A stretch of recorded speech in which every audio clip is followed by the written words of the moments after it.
So, hi mga mamis, magluto na tagsudan pa ni hapon nato, no? So, nagluto ng episode ko kay grabe, giruka kay ko sa mga tanang guys.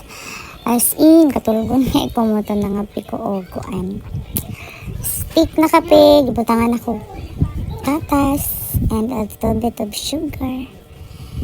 Eh, para makamatata. Charot. So, nagkuha na ko sa mga gulay. Mananan ako ugisa ang manerk. But first akong gibuhat kay nagpansit gisado man tagi. Lutusan ako daan ang fishball. So kapag brownish na siya, golden brown, iset aside ang fishball and then next nimo nga buhaton is igisa na sa nimo ang atong chicken.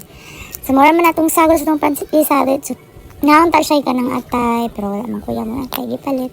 So fishball raog ka ng manok oy. And then daghang pagkautan. Natay beans, natay carrots, and also cabbage.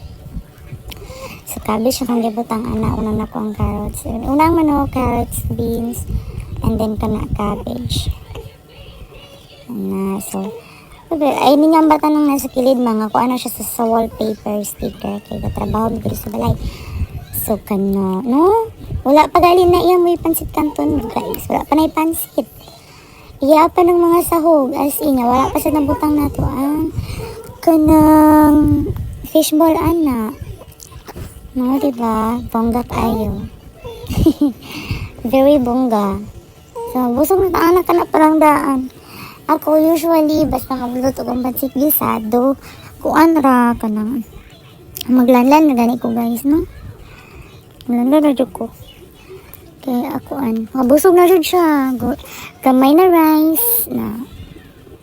And then, charan! So, na pina-effect. Naluto na siya guys. Wala na akong video ang kuan. Pagbutang na ako sa fishball kay katulgon gihapon ko. Isang nahumanan akong inom kape. Katulgon gihapon ng mami. So, naluto na jud siya guys. Tanawan yun. Sana siya kayami. No, gamay rabi akong oil gibutangan na pero nanagin na siya. Bisan wala na ko siya nabutangan og kanang cornstarch kay nakalimot ko palit. Lami kaayo siya ang akong mga anak actually. Mga humana nagpangaon, naglanlan na sad sila kay kuan daw kanang di na sila mag-rice.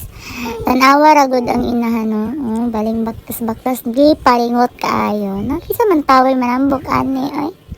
Ora to guys, thank you.